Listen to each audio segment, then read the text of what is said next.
हाँ जी बेटे, हमारे पास आगे है जूल्स लॉ ऑफ हीटिंग। जो जूल्स लॉ ऑफ हीटिंग है ये क्या कहता है बेटा कि जब भी किसी वायर में से इलेक्ट्रिसिटी को हम पास करवाते हैं या करंट को पास करवाते हैं, ठीक है ना, तो वहाँ पे हीट प्रोड्यूस हो जाएगी। ठीक है, अब जो हीट वहाँ पे प्रोड्यूस होएगी ना बेटा उस वायर के अंदर, वो प्रोपोर्शनल होती है तीन चीज़ों की। किस किस की रहेगी बेटा? Square of the current, that means I square, resistance, that means R में, और time for which the current flows, that means T के। ठीक है, तो दैट मीन्स जो हीट प्रोड्यूस होएगी ना बेटा जब हम किसी वायर में से इलेक्ट्रिक करंट पास करेंगे, वो हमारे पास डिपेंड करेगी square of current, resistance and time. वो टाइम जितने टाइम के लिए उसमें से इलेक्ट्रिसिटी पास की जाती है। तो जो हीट हमारे पास जो एच है वो किसके बराबर है बेटा? I square R T. और यही हमारे पास क्या बेटा? जूल्स लॉ ऑफ हीटिंग है, क्योंकि जूल्स ने इसके बारे में बताया था। ये सारा जो निकाला था ना वो जूल्स ने निकाला था। ठीक है, और इसलिए इसी को इस लॉ को क्या नाम दिया जाता है बेटा? Joules law of heating. अब आता है बेटा कि आया कैसे हमारे पास कि जो एच है ना वो अभी आई स्केयर आर टी आया कैसे। ठीक है, हमने पीछे क्या किया था बेटा कि जब हम पोटेंशियल डिफरेंस निकालते हैं तो वहाँ पे क्या था हमारे पास? V equal to W by Q. तो आप यहाँ से आप W निकाल सकते हो, क्या आ जाएगा बेटा? V इंटू क्यू हो जाएगा। अब देखो ओम्स लॉ के अकॉर्डिंग हमारे पास क्या है, जो V है वो IR के बराबर है, तो यहाँ पे आप V की वैल्यू पुट कर दो IR। अब जो क्यू है बेटा, जो करंट है हमारे पास किसके बराबर है? Q by T. तो आप क्यू की वैल्यू निकालोगे तो आपके पास क्या हो जाएगा? ये आई ओ टी मल्टीप्लाई हो जाएगा, आई टी हो जाएगा। यहाँ पे आप क्यू की वैल्यू पुट कर दो IR एस टी, क्यू की जगह पे आई टी, आई मल्टीप्लाई आई क्या हो जाएगा बेटा? I square R S T से रे टी। तो हमारे पास क्या आ गया? I square R T. अब जो यहाँ पे वर्क डन आया है हमारे पास वो किसके बराबर होगा बेटा? एनर्जी के बराबर होगा, और वही हमारे पास क्या होगा बेटा? जो हीट वहाँ पे प्रोड्यूस होगी ना उसके बराबर होगा। इसलिए हम इसको क्या रख देंगे बेटा? एच से चेंज कर देंगे। तो हमारे पास जो हीट प्रोड्यूस होगी वो किसके बराबर हो जाएगा बेटा? I square R T. ठीक है ना, तो ये हमारे पास जो फैक्टर्स हैं, कई बार पूछ लिया जाता है कि जो भी हीट प्रोड्यूस होती है किसी भी कंडक्टर में या फिर किसी भी वायर के अंदर, वो किस पे डिपेंड करती है? वो किस पे करेगा बेटा? स्केयर ऑफ करंट, रेजिस्टेंस और टाइम। ठीक है, तो ये हमारे पास क्या रहेगा बेटा? Joules law of heating. आगे है बेटा हमारे पास कमर्शियल यूनिट ऑफ एनर्जी। अब जो हमने बेटा ऐसा यूनिट पढ़ा था एनर्जी का, जो क्या होता है? जूल होता है। ठीक है ना, अब जो जूल है वो ऐसा यूनिट है इसका। अब हमारे पास क्या आता है बेटा? कमर्शियल यूनिट आता है। क्या आएगा बेटा? Commercial unit. कमर्शियल यूनिट का मतलब क्या होता है बेटा कि जो बड़े पैमाने पर इलेक्ट्रिसिटी जहाँ पे कंज्यूम होते हैं ना, वहाँ पे इलेक्ट्रिसिटी को भी कैलकुलेट करने के लिए भी, या फिर एनर्जी को कैलकुलेट करने के लिए भी, कितना एनर्जी वहाँ पे यूज्ड हुआ है उसको पता लगाने के लिए बेटा वहाँ पे क्या होता है? हमारे पास एक कमर्शियल यूनिट होता है। ठीक है, एनर्जी का जो हमारे पास क्या रहेगा बेटा? Kilowatt hour. ठीक है, जिसे हम आम भाषा में क्या बोलते हैं? यूनिट बोल देते हैं। ठीक है, इसका हम कॉमन सा एग्जांपल अपने घरों में देखते हैं बेटा कि जो इलेक्ट्रिक मीटर लगे होते हैं ना, जब उसमें जो बिल आता है बेटा बिजली का, तो वो किस में आता है? अभी इतने यूनिट कंज्यूम हुए हैं, और पर यूनिट के हिसाब से क्या आता है बेटा? उसमें कैलकुलेशन होती है। तो यहाँ पे जो यूनिट होता है या फिर जो किलोवाट आवर होता है वो एनर्जी का क्या होता है बेटा? कमर्शियल यूनिट होता है। अब जो किलोवाट आवर है, अब अगर हम डिफाइन करें बेटा 1 किलोवाट आवर, इसका मतलब क्या होता है? इसका मतलब क्या रहेगा बेटा कि अगर कोई अप्लाइंसिस है जिसकी पावर क्या है बेटा? 1 किलोवाट है। ठीक है, पावर कितने बेटा? 1 किलोवाट आ रहा है, और उसको हम कितने टाइम के लिए यूज़ करते हैं बेटा? 1 घंटे के लिए यूज़ करेंगे। तब वहाँ पे जितनी एनर्जी यूज़ होगी ना बेटा, वो एनर्जी हमारे पास कितनी होगी? 1 किलोवाट आवर, या फिर हम कह सकते हैं 1 यूनिट हो जाएगी। ठीक है, कितने रहेगा बेटा? 1 यूनिट। जब भी हम अप्लाइंसेस लेके आते हैं ना बेटा घरों में, उस सबके ऊपर क्या लिखा होता है? उसका अभी पावर लिखा होता है, फिर ये इतने वोट का है, इतने वोट का है। ठीक है, जैसे प्रेस पे हो गया है, बल्ब पे हो गया, हर चीज़ पे लिखा होता है इलेक्ट्रिकल अप्लाइंसेस के अंदर। ठीक है, तो दैट मीन्स उसका मीनिंग यही है कि उस चीज़ को हम इतना टाइम के लिए यूज़ करेंगे तो वो इतना एनर्जी को कंज्यूम करेगा। तो यहाँ पे क्या रहेगा बेटा कि 1 किलोवाट आवर, दैट मीन्स क्या होगा बेटा कि कोई भी इलेक्ट्रिकल अप्लाइंसेस जिसका पावर क्या है? 1 किलोवाट है, उसे जब हम 1 घंटे के लिए यूज़ करेंगे ना, तब हमारे पास जो इलेक्ट्रिक एनर्जी कंज्यूम हुई है वो कितनी होगी बेटा? 1 किलोवाट आवर, या फिर 1 यूनिट होता है। अब हमारे पास आता है बेटा कि रिलेशन क्या रहेगा दोनों के बीच में। ठीक है, कि जो ऐसा यूनिट है, ऐसा यूनिट क्या होती है बेटा? जूल होती है, और कमर्शियल यूनिट क्या होती है बेटा? यूनिट या फिर किलोवाट आवर होती है। ठीक है, इन दोनों के बीच में जो रिलेशन है वो क्या रहेगा? ठीक है, वो रिलेशन क्या रहेगा बेटा हमारे पास? हम निकाल लेंगे यहाँ पे कि 1 किलोवाट आवर, 1 किलोवाट में कितने वाट होते हैं? 1000 होते हैं, और 1 घंटे में कितने सेकंड्स होते हैं बेटा? 3600 होते हैं। रख दी हमने स्ट्रेस, इसको आप कैलकुलेट करो। 36 के बाद कितने? 5 जीरो से, ये वाट सेकंड होगा। वाट सेकंड हमारे पास क्या होता है? जूल होता है।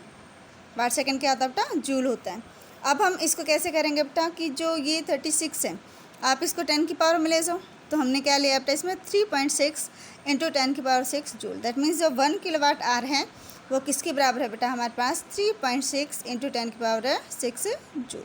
ये हमारे पास क्या रहेगा बेटा, ये कमर्शियल यूनिट, ये हमारे पास एसआई यूनिट, दोनों में क्या रहना, ये रिलेशन रहेगा। ठीक है, जो बहुत बारी निकालना आ जाता है, और वैसे भी ये जो चीज़ है वो आपको ध्यान रहनी चाहिए। ठीक है बेटा। हाँ जी बेटे, आगे हमारे पास है applications of heating effect of current.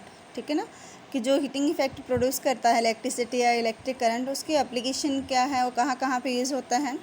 अब बेटा सबसे पहले हमारे पास आता है इलेक्ट्रिक बल्ब। जो इलेक्ट्रिक बल्ब है हम स्विच ऑन करते एकदम से लाइट उसमें आ जाती है, पर उसमें एक्चुअल में होता क्या बेटा कि जो बल्ब होता है उसके अंदर है ना एक फिलामेंट लगा होता है टंगस्टन का।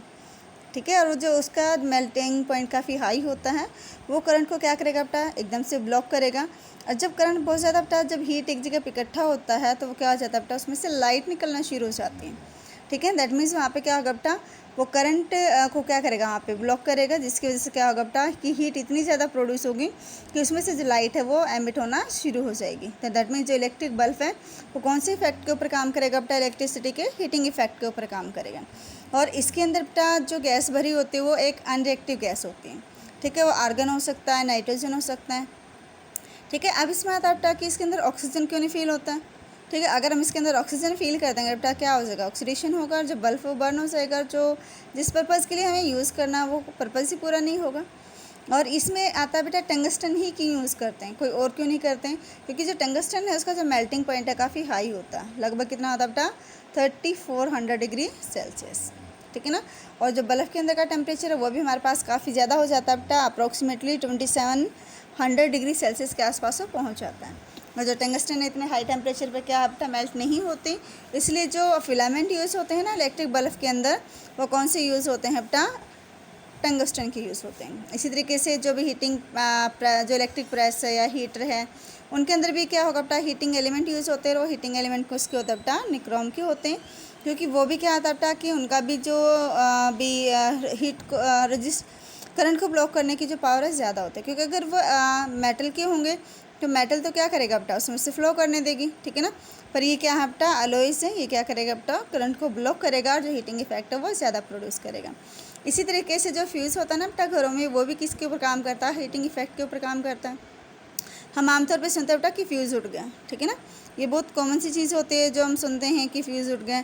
तो वो जो फ्यूज़ है वो है क्या होता है, ठीक है ना, जो फ्यूज़ है वो क्या होता है बेटा एक सेफ्टी डिवाइस होता है। ठीक है, सेफ्टी डिवाइस का मतलब क्या होता है बेटा, एक सुरक्षा उपकरण रहेगा जो क्या करेगा बेटा कि जो ज़्यादा करंट को है ना किसी सर्किट में से फ्लो नहीं करने देता। ठीक है ना, कि कई बार क्या होता है कि हमारे घरों में जो नॉर्मल भी हमारे आता है वो कितना आता है बेटा 220 वोल्ट आता है। ठीक है ना, जो वोल्टेज है पोटेंशियल डिफरेंस की जो वोल्टेज की सप्लाई हमारे पास वो 220 वोल्ट होता है।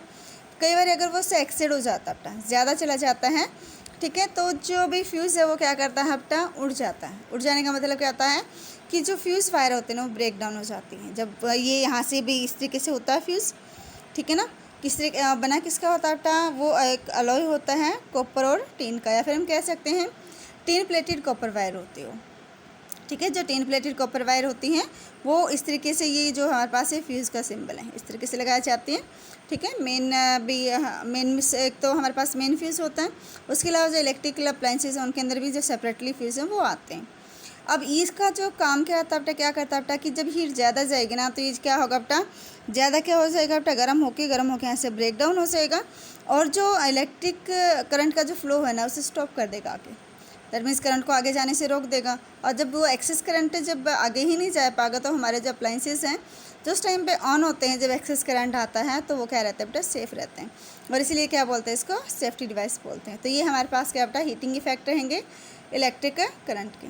अब बेटा हमारे पास आगे कुछ आते हैं इसमें कि जो इसके हैज़ार्ड्स क्या होते हैं इलेक्ट्रिसिटी के भी, इसकी हम कह सकते हैं कि हानियाँ क्या होती हैं।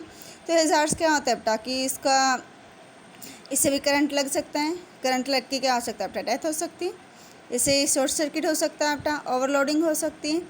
ठीक है, अब इसके प्रिकॉशंस आते हैं बेटा कुछ कि हम क्या प्रिकॉशंस लें कि जब हम इलेक्ट्रिसिटी को यूज़ करते हैं। तो कॉमन सी चीज़ें हमने वही बतानी है बेटा कि क्या रहेंगी कि वायरिंग अच्छी होनी चाहिए। ठीक है ना, और इसके अलावा क्या होता है बेटा कि जब कोई चीज़ इलेक्ट्रिसिटी की ख़राब होती है तो भी इलेक्ट्रिशियन को बुलाओ, या फिर ग्लव्स डाल के उसको भी आप क्या करो, प्रिपेयर करो, भी ठीक करो, ठीक है। या फिर इसके अंदर क्या रखना बेटा आप लोगों ने कि एक साथ जो कई सारी डिवाइसेस हैं उन्हें ऑन ना करो, ठीक है। तो कुछ कॉमन सी जो प्रिकॉशंस है वो आप इसमें ले सकते हो इलेक्ट्रिसिटी जब यूज़ करते हैं। तो ये आपका जो चैप्टर है यहाँ पे ख़त्म हो गया बेटा। आगे हम जो करेंगे ना इसमें नेक्स्ट, इससे जो न्यूमेरिकल हैं, क्योंकि इस चैप्टर के अंदर जो न्यूमेरिकल हैं वो काफ़ी ज़्यादा आते हैं बेटा पेपर के अंदर, तो नेक्स्ट जो हम वीडियो बनाएंगे बेटा न्यूमेरिकल की ही करेंगे। तो यहाँ तक आप अपनी नोटबुक बेटा कंप्लीट कर लेना, ठीक है। और नोटबुक कंप्लीट करके आप उनकी PDF बना के बेटे सेंड कर देना। ओके बच्चे।